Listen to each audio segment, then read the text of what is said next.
Le debe haber pasado a usted, señor, señora, que le duele algo o se siente mal y no necesariamente sabe qué tiene, dónde va. Yo sugiero que vaya donde un internista. Doctor Hidalgo, muy buenos días, su opinión importa. ¿Qué cosa es un internista? ¿A qué se dedica usted en la Clínica Delgado? Gracias, Filipe, por la invitación. El médico internista es el médico de los adultos. Y el médico de los adultos, así como el pediatra es el médico de los niños, el internista ve a los adultos. Y en este caso él debería ser la puerta de entrada para los problemas de salud de los pacientes adultos. Sobre todo si tienen más de un problema. Si es hipertenso, si es diabético, si tiene osteoporosis y además tiene otro problema más, es mejor que lo vea un internista porque él va a poder enlazar todos los problemas que tiene y darle un tratamiento integrado. La gente, a la antigua se decía que el internista era el médico de cabecera. ¿Esa traducción coloquial es dable al día de hoy? Yo creo que es aplicable. O sea, en realidad el médico internista es el médico, como que el médico de la familia, el médico al cual tú deberías acudir por la primera consulta. Conforme avanzó la medicina empezaron a hacer las subespecialidades y cada vez se fue disgregando más, pero al final en Estados Unidos y en otros sitios se han dado cuenta de que es mejor siempre tener un médico que enlace todo y que inicie el tratamiento. A ver, una migraña puede ser por un tema neurológico, pero una migraña puede ser porque estás comiendo algo que te malogre el hígado y como consecuencia de eso tienes la migraña. Puede ser porque no estás haciendo tus necesidades de manera adecuada, tienes un problema intestinal. ¿Por qué te puede doler la cabeza? Te puede doler por varias causas. Entonces, es cierto, puede ser migraña, como migraña, puede ser porque tiene un problema de mordida, puede ser porque tiene una sinusitis, puede ser porque es un diabético mal controlado, puede ser porque tiene un problema renal o un problema hepático. Entonces, como te das cuenta, se empieza a abrir el abanico de posibilidades de diagnósticos y, por lo tanto, si lo ve solamente un neurólogo, él solamente va a ver el tema de migraña, pero no va a ver el resto. ¿Cuál es la pregunta más común que le hacen sus pacientes cuando van a la Clínica Delgado? Doctor, me duele acá, pero ¿qué es acá? ¿No? Es cierto. Cuando un paciente va a la consulta, a veces no solamente te dice me duele acá, o te da 5 síntomas que aparecen no tienen relación uno con otro. Dice, me duele la cabeza, me duele el pie, me duele el estómago y me siento cansado, ¿no? Si me preguntas qué es lo que más te pregunta la gente cuando va a la consulta, es cansancio. Están cansados. Y el cansancio puede significar muchas causas, desde que te falta vitamina B12 hasta que estás durmiendo mal. ¿Qué es lo que hace un internista como usted, doctor Hidalgo, cuando alguien va a la Clínica Delgado y dice me duele tal cosa o me siento mal? ¿De qué se guía? ¿Cuáles son los exámenes que usted le pide a una persona? Mira, habitualmente, como yo le digo a mis alumnos, lo que tú tienes que hacer es identificar cuáles son los problemas. Entonces vienes y tú dices 1, 2, 3, 4, 5 problemas. De repente me vas a dar un montón de información, pero de la información que me das hay cosas que no son relevantes, que más bien te van a desviar hacia el diagnóstico. Tú tienes que escoger cuáles son tus problemas. Y de los problemas que tú escoges, ok, para estos problemas yo pienso que esto puede ser las causas.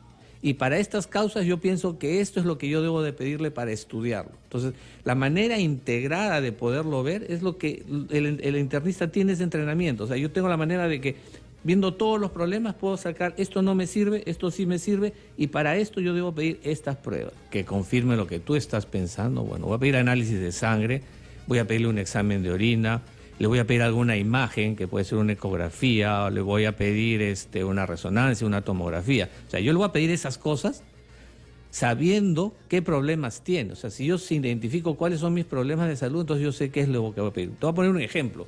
Una vez fue una paciente al consultorio y me dijo, doctor, ¿por qué viene? Porque no sé qué me pasa, pero estoy chocando mi carro a cada rato. Entonces era un síntoma absolutamente inespecífico. O sea, ¿y qué era lo que tenía? Era que no tenía coordinación fina.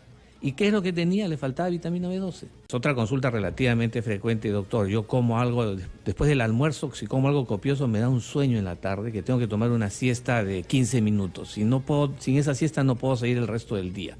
O me da mareos, o me siento cansado. ¿Qué sucede con esas personas? Están secretando un montón de insulina. Y los que secretan un montón de insulina van a producir esa sensación de mareo y cansancio.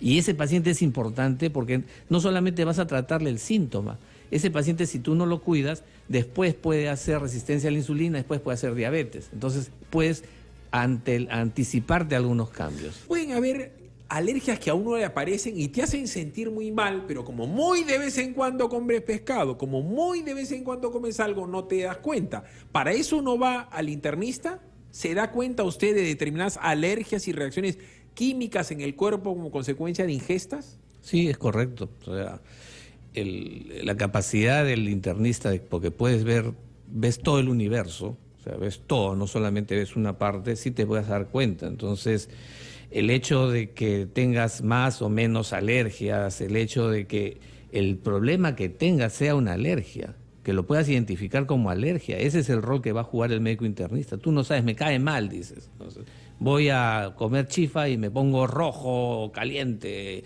Y lo que pasa es que no es que eres alérgico al chifa, es que en el chifa usan mucho Ajinomoto.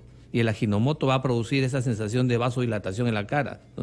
Esa capacidad de poder discriminar ese síntoma que tú tienes, que tú le pusiste la etiqueta de alergia, eso corresponde al internista. Si yo tengo muchas enfermedades, o sea, soy diabético, soy hipertenso, tengo un problema al corazón y además tengo un problema de un estómago, un problema digestivo, es mejor que vaya un internista porque él va a poder tratarme el problema digestivo, darse cuenta que las molestias, el tratamiento que le voy a dar no se va a cruzar con las otras enfermedades que tiene y va a poderlo ver en forma integral. Si yo tengo un problema que no sé qué es, de repente me siento con dolor abdominal y me siento cansado y tengo muchos síntomas y no puedo identificar claramente qué es, entonces antes de empezar a ir al gastroenterólogo, al cardiólogo, al neurólogo, mejor voy al clínico, el clínico me hace un enfoque y ahí va, ¿qué va a pasar? O él va a solucionar el problema, en el 60-80% de los casos tú lo puedes solucionar. Va a haber un porcentaje menor en el cual tú dices, esto creo que es mejor que te vea fulano de tal. ¿Qué pasa si está usted frente a un hipocondriaco o una hipocondriaca? Mira, hay 2 o 3 comentarios.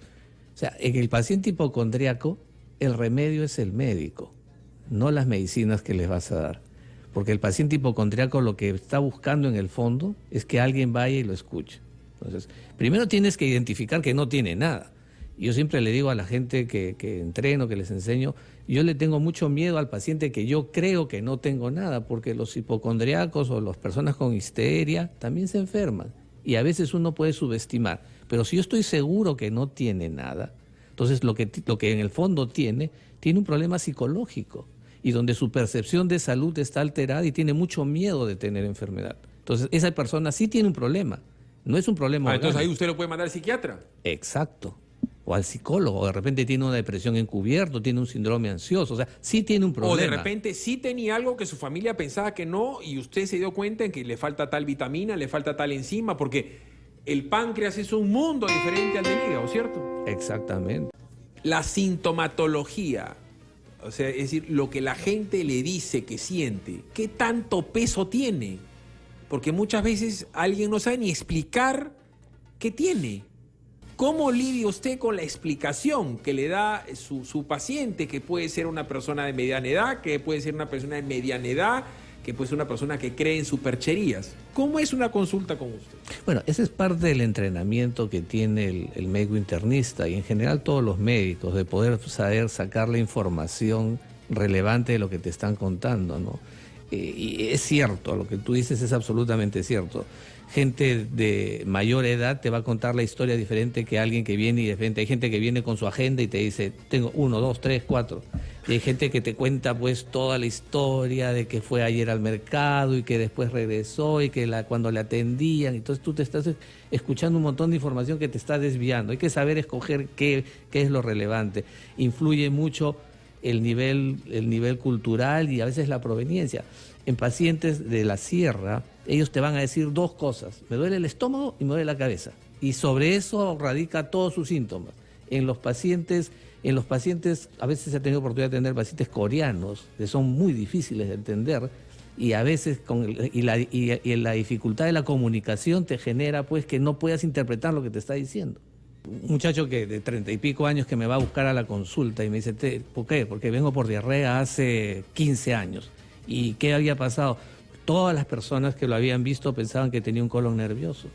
Cuando empezamos a investigar y cómo era la diarrea y qué otros síntomas tenías, tenías alergias, sí, tengo alergias, y te duelen las articulaciones, sí, y con qué comidas te va mal. Entonces, cuando me empezó a dar más información, lo que me di cuenta era que no era que tenía un colon nervioso, lo que me di cuenta era que tenía una intolerancia al gluten, él era celíaco. Entonces, esa capacidad de poder ver más allá del síntoma y ver el universo completo... Eso es lo que hace un internista. Eso es lo que hace un internista. En realidad, cuando tú empiezas a agrupar los problemas de salud por lo que viene la gente a una consulta regular de medicina interna, vas a tener síntomas generales no específicos. O sea, vengo porque estoy cansado, vengo porque me duele la cabeza, o vengo porque tengo molestias digestivas, que viene el dolor, la dispepsia, el reflujo, la agrura, o vengo porque estoy bajando de peso. Entonces, o simplemente vengo porque quiero hacerme un chequeo, que ese es el otro escenario que es importante, ¿no? Que no se hace, ¿no? El chequeo del paciente sano, que ese el chequeo del paciente sano es importantísimo porque es la posibilidad de poder detectar los problemas y no funcionar como bomberos, sino prevenir los incendios. ¿Cada cuánto uno tendría que ir a ver un médico internista? Dependiendo de la edad, yo te diría que por lo menos una vez al año deberías tener una consulta con tu médico. Pero yo me siento bien, está bien, tú te sientes bien, pero haz un chequeo. O sea, todos deberíamos detectar los problemas. ¿A partir de qué edad? ¿Cuál es el grupo etario que más los busca? ¿La gente va al internista por un chico adolescente o comienza a ir a partir de los 40 años? El médico internista, es que ese es un tema más de definición de OMS, de Organización Mundial de la Salud. Tú puedes ver pacientes desde los 16 o 18 años hasta los 60 años, que según OMS ve ya la geriatría, pero el internista lo puede ver un poco más. Lo que habitualmente sucede y que no debería ser es que la gente va al médico cuando tiene un problema de salud, cuando se siente mal. Nadie va al médico porque estoy sano y quiero chequearme. No, hay que chequearte. Entonces, eso yo pondría ese énfasis. Eso es lo importante. Y en general, las personas que nos están escuchando, no copiemos las recetas de terceros, porque eso, por experiencia se los digo, ya hemos visto muchos problemas de salud solamente por medicación inadecuada. El alcohol es otro tema, ¿no? Cuando yo venía a la radio, me traía el señor del taxi y se enteró que era médico, empezamos a conversar un par de cosas y me dijo, yo soy trasplantado de hígado. Y entonces ya el tema de la conversación cambió. Le digo, ¿y por qué? Le digo, no, yo tomaba mucho, me dice.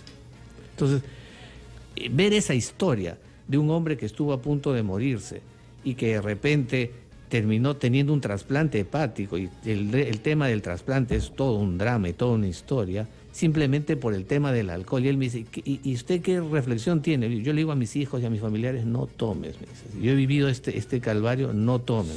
Yo era adicto a los carbohidratos. ¿Cuáles son los efectos de los carbohidratos en los hombres y los dulces, especialmente el chocolate en las mujeres, como enemigo silencioso? El problema es que va a generar un fenómeno de alteración de tu metabolismo.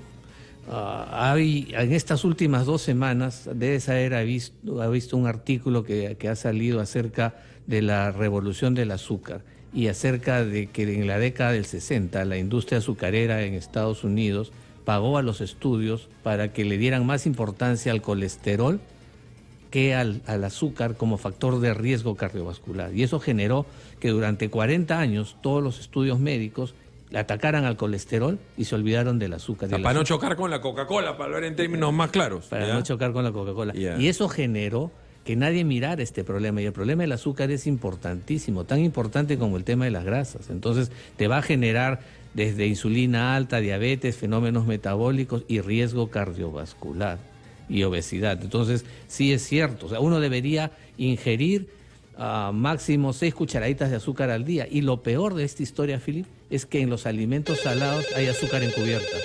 Dicho sea de paso, le pido también que nos diga qué cosa es lupus, porque es una enfermedad que también es muy rara de poder detectar. Así como conversábamos de que ahí puede darse el caso de que hay una persona que no tenga mayor problema, o que te pase algo tan grave como darte cuenta que la persona tiene SIDA, que tiene el síndrome de inmunodeficiencia adquirida y por eso le están bajando las defensas y comienza a tener una cosa un mes y otra cosa otro mes, otra cosa otro mes. ¿Le ha pasado esto de diagnosticar algo tan grave como el SIDA? Sí, claro. Sí, hemos visto en alguna ocasión y a veces al comienzo del diagnóstico se te hace esquivo, ¿no? Porque el tema de la conducta sexual o los factores de riesgo a veces no salta pues en una primera entrevista por un tema de pudor, ¿no? Pero, y aparte porque el SIDA, cuando te da, te va a dar una serie de síntomas generales que pueden ser inespecíficos. Entonces, para eso viene el olfato, para eso viene el saber sacar o buscar el síntoma o el signo que te haga pensar, no, de repente, a pesar de que no me ha dicho esto, de repente puede haber este diagnóstico. Doctor Hidalgo, ha sido usted muy amable. No, muchas gracias, Philip, gracias por eso, y les agradezco la invitación porque el rol del médico internista, como lo tenemos conceptualizado en Clínica Delgado, es como que es tu puerta de entrada a la clínica y es tu puerta que te va a enfocar y orientar quién te debe de ver o qué problema de salud tienes. Muchas gracias.